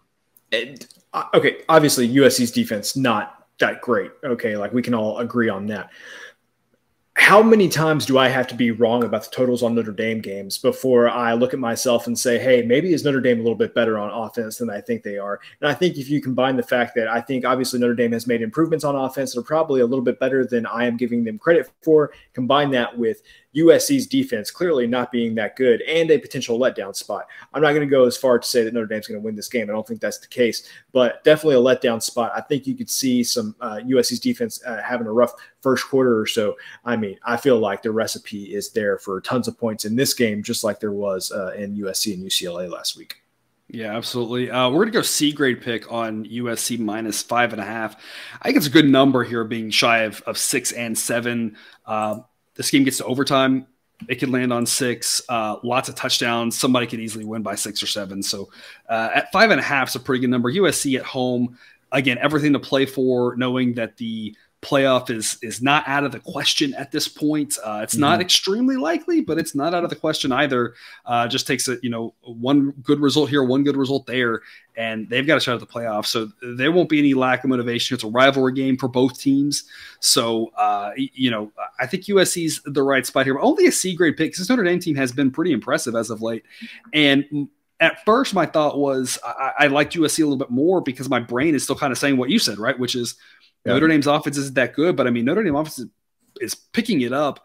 And on top of that, when you go to USC games, like, again, that Oregon State game, we're going to look back on as one of the weirder ones of the season. But, the last several games that USC's played in, I mean, Colorado is terrible, but they still gave up 17. They still gave up 17 at home to Colorado, right? Yeah, that's saying something. That's saying something. The Cal game, right, had 76 points in it, right? Arizona, of course, had 92. Utah had 85. I mean, their defense is just not very good, but that offense can score. And again, we've seen Notre Dame's defense maybe not quite as good. They pitch shit like it's Boston College, right? Yeah. Not quite as good, maybe, but that offense is really picking up the slack and scoring some points. Yeah, but Boston College, when a literal snowstorm just came in the middle of the game. So, yeah. So we'll go C grade USC minus 5.5. We're going A grade over 62. Just feels like this total should be in the 70s. The USC UCLA game, I said I kind of like the over there at 67.5 when we talked about it on Discord. That total should have been priced in the 80s, and this one should be priced in the 70s, right? Notre Dame is not as high powered as UCLA is, but that total should be in the 80s. This one should be in the 70s. I mean, that's just all there is to it, really. That to think that if that total really should have been the 80s, that this one's 20 points less, just doesn't jive with what we've seen from Notre Dame the last half of the season. Right. 7:30 Eastern, Tennessee at Vanderbilt. Right. We've already talked about that Tennessee game. The thing to talk about going forward here is obviously Hooker is out and will not be playing anymore this season, unfortunately. The sideline says it should be 28, and that's no quarterback adjustment whatsoever. So obviously that's wrong. Hooker's a better quarterback for sure. But last year, the coaching staff did not think that Hooker was the better quarterback, or it took them a while for them to figure it out, or they thought it was close. Right? It was depending on what you want to. It was the middle of the Pittsburgh game. If we're being specific, when that game had the total on that game was like 57, and I think they ended up being approximately a bajillion points. And that's because Hendon Hooker came in the middle of that game. Right, last year. Yeah. So it's a situation where obviously Hooker's a better quarterback, but the fact that we could lay 14.5 with Tennessee, and the model says it should be like 28.5, he isn't worth 14 points. Right. I'm sorry. He's not. There's no quarterback that's worth 14 points unless the drop off was, the Heisman winner to a high school quarterback. Maybe then it's worth 14 points, right? But we know that the backup here in this situation, we know he's not that far behind. Even if he's 4, 5, 6, 7 points, whatever, Tennessee Soul should be favored by a lot more in this game. Yeah, it is a little bit of a letdown spot, but it's also a rivalry game. It's also a situation where Tennessee, has incentive to go out there and show that they are not just about Hooker. The rest of those guys are going to try to pick up the slack and play well. They can game plan for it now. Get the bad taste of last week out of their mouth. We're going to lay the 14.5 with Tennessee as a B grade pick. Because Jared, tell us more about why we made that decision.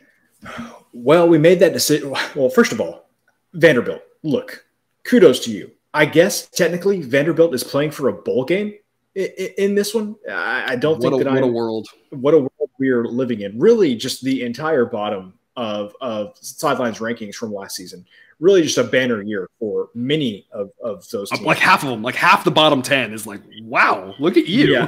Yeah. So first of all, kudos to them. They can't play like they have the past 2 weeks again, right? Like they are, in my opinion, they're still at the level where it's like, I think it's just going to be really, really tough for them to string that many really good weeks in a row together. So that's kind of the first thing. I also like your point there. I mean, Joe Milton was the starting quarterback to start last season.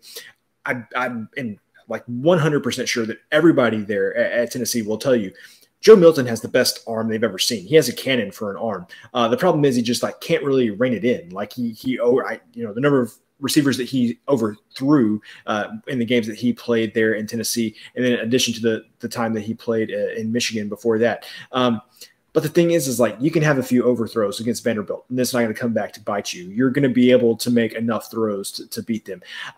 Personally, and we're getting real down into the weeds here, people would say you're not thinking about this kind of thing, but Tennessee needs to look good because I think they're going to be dinged in the playoff rankings without Hooker because the committee has said that is something that they look at. If they come out and they play really well with Milton at quarterback, I think they will go up in the rankings next week, and that would allow them to still go to the Sugar Bowl because if Alabama takes care of their business this weekend and Tennessee looks really bad, Alabama's going to end up ranked ahead of Tennessee, and there goes the Sugar Bowl. This great season that Tennessee's had. Jake, cover your ears. If they look really bad this week, they might not even get to the Sugar Bowl to show for all of this. So I think they still got a lot to play for. A Sugar Bowl for a team like Tennessee, who hasn't been to the Sugar Bowl in goodness knows how long, would be amazing. So I think they're going to keep their foot on the gas. This offense doesn't know another way to play, right? It doesn't matter if second-string quarterback, third-string quarterback, they're going to keep their foot on the gas. And I think they'll have plenty of opportunities to cover the 14.5 versus a team like Vanderbilt. Yeah. And just to clarify, it wasn't the bottom 10 of the rankings, but last year, the second last team heading into bowl season was UConn. Again, fantastic season for them. Vanderbilt was 11th worst. Kansas was 12th worst. Duke was 17th worst. And Ohio was 19th worst. So again, a lot of the bottom 5 of the bottom 20 just looking solid. Yeah. Major improvement. Yeah. Speaking of one of those teams, 8 p.m. Eastern, Kansas State. Kansas State's 11.5-point favorite. Hey, we laid number north of a touchdown with Kansas State in Morgantown, which was not the easiest thing to do. And Kansas State made us pretty smart on that one. Look, I love Kansas. I love this story. Massive improvement. They're going to go to a bowl game, and it's going to be a lot of fun for them. But in Manhattan, Kansas State, look, they want to win this game. This has been their pastime, has been beating up on Kansas. These schools hate each other. And basketball is the same thing, right? Like Kansas wants to win this game. It's like if they called a truce, right? We could stop seeing this, but like in football, Kansas State wants to run up the score. And in basketball, Kansas wants to run up the score. It's like, it doesn't even matter how good the other team is. It's like, it's this payback for the other sport that we're not as good in. They've made it a thing to run up the score here. So we're going to lay the 11.5 with Kansas State, and that is a no hesitation A grade play. We're also going to go over 63 with a B grade play. I'd like it a little better if it was 62. The bottom line, though, is just like I talked about with Texas last week, just like I talked about, I don't know, I seem like every week with Kansas, they just cannot stop the run. They can't stop anybody. They can't stop anything. Teams just – they play at high scoring games. They give up so many points. Kansas will score a few points. But I can kind of see a repeat of the Texas game. Maybe it's not quite as one-sided, but Kansas State's going to have their way with them at home and just be able to name their score. And it's not a situation where they're going to lay off the gas. I don't think they are going to score a ton of points. They're going to put up 50 and they're going to love every second of it. And then Kansas doesn't have to do that much just to get us over the 62. So it's a B grade pick there, but only a B grade because I could see a situation where this game is like, 52-7, and we're like, how did we not get there? So B grade on the over, but A grade on KSU minus 11.5. Because Jared, what's your take?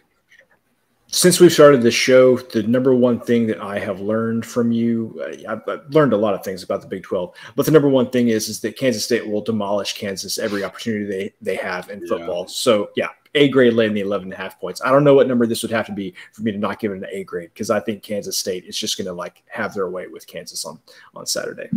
I think at 20, it'd probably drop to a B for me. Yeah, there you go. Sideline says it should be 18.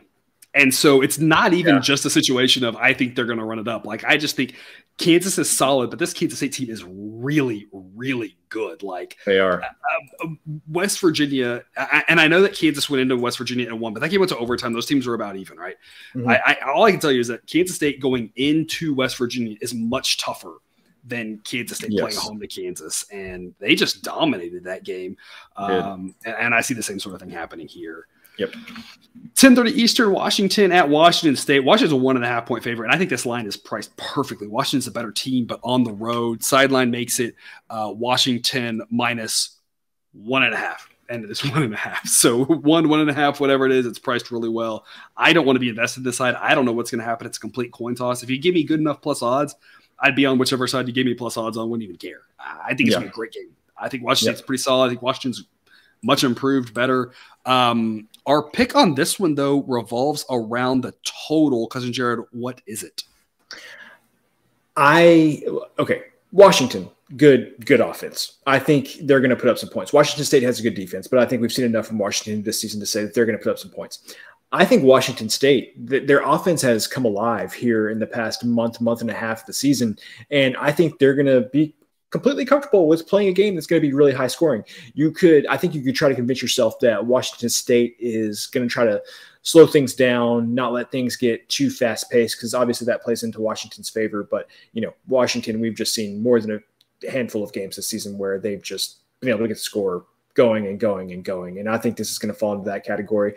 We're at a very key number of 58. So I don't see why we wouldn't be on the over in this situation, because I think it's just two teams that are poised to put up points in bunches.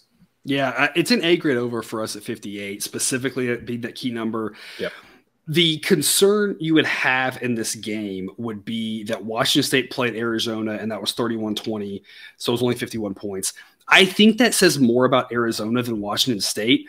We are not talking about Arizona here on the show, but what we've seen from Arizona the last couple of weeks is kind of a realization we talked about all season, which is they have to do something to protect their defense. And so they have to not be quite so crazy on offense, try to slow it down a little bit, try to play a little bit more of a prevent type defense, not give up as many big plays, right? They've been working on their defense, that sort of thing. Arizona's been going a little bit less crazy recently with regards to their scores. And so I think that says more about Arizona than anything else. Washington State put up 52 against Stanford, right? And so I think that shows, again, like they are going to be able to score. And, Washington State, when they played Oregon, was 44 to 41, right? So they have at times gotten up higher scoring, and that's obviously the type of game Washington wants to play. This is a really low number here. I expected this to be in the 60s. At 58, I think it's a fantastic overplay again, especially at a key number. To look at the weather again, doesn't look to be a problem. Looks a little chilly. Looks like right now, no rain as, for Saturday night. 6 days away. Who the heck knows how that's going to change? So if you want to wait until you get closer and see a better look on the weather, not a bad idea. Downside, total may go up to 59. May go up to 60. Upside, may have rain, and you may save yourself some points or just save yourself the whole investment. So obviously your choice on the weather. We're locking plays here early on in the week, so we're going to go A grade over 58. And to wrap us up, 11 p.m. Eastern, BYU at Stanford. A game that Sideline loves Stanford here. Says this should be a pick 'em, that Stanford is not good. BYU also not good. BYU a little bit better, but on the road. Says this should be basically a coin toss type game. BYU's a 6.5 point favorite.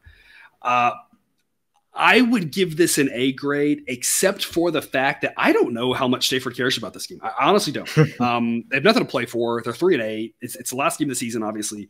BYU knows they've got a bowl game ahead of them, so they're just trying to stay in game shape. BYU playing the Pac-12 school. It's not an upper tier Pac-12 school, but they want to beat all the Pac-12 schools. Well, They do have the they were Pac-12 South champions last year.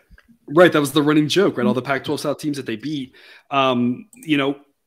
they do have the Big 12 invite this year, or that they got this year for the future. So they are at least going to get that Power 5 status, but they want to put it to all the Pac-12 schools. So they want to be there. Stanford, I just don't know. So 6.5 is way too many here at home for Stanford. They're not good, but BYU isn't either.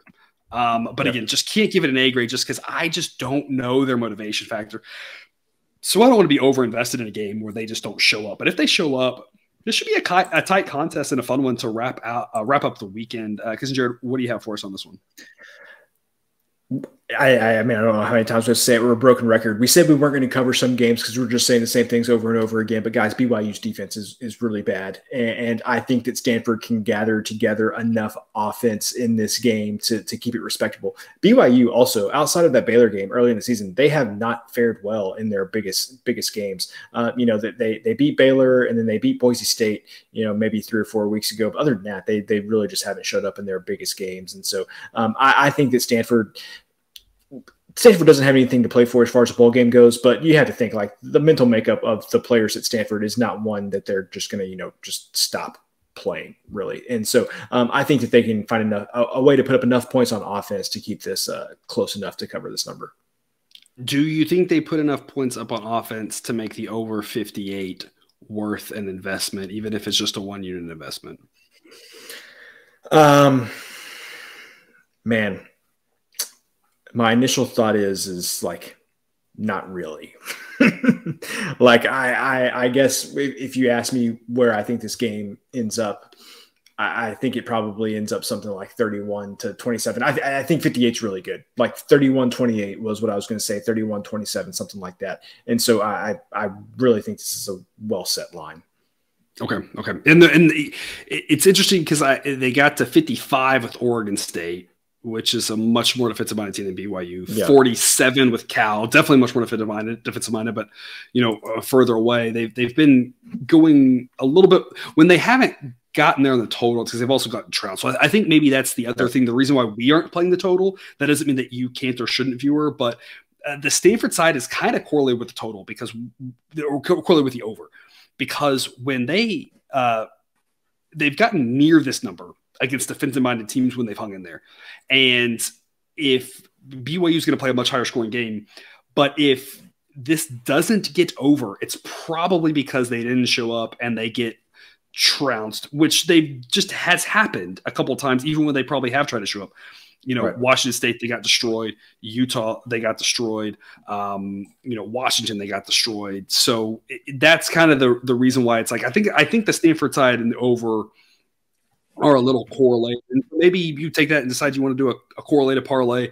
It's just I'm not sure it's worth the 2 separate wagers because you're likely to win both of them. So again, maybe worth a parlay if that's your thing. Because if Stanford can score off BYU's defense is terrible, and if Stanford can take advantage of that, they ought to hang in there. They ought to cover, and the game ought to go over. But if they struggle scoring, that's going to hurt both of them. So I think that's kind of the crux of this game is Stanford being able to take advantage of how bad BYU's defense is. All right, because that is all the games we are going to cover on this one. Do you have any parting words before we sign off?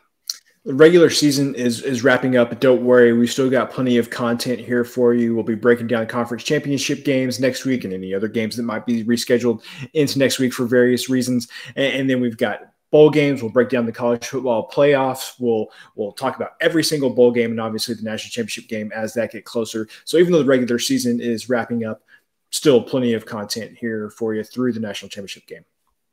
Very well said. All right. Well, thanks for tuning into this episode of Picks with the Professor. Don't forget to subscribe so you can ensure all the sports betting content we provide on this channel is dropped right into your feed. We'll be back all week with college basketball content. But until we see you again, as always, best of luck. And remember, you can eat your betting money, but please don't bet your eating money.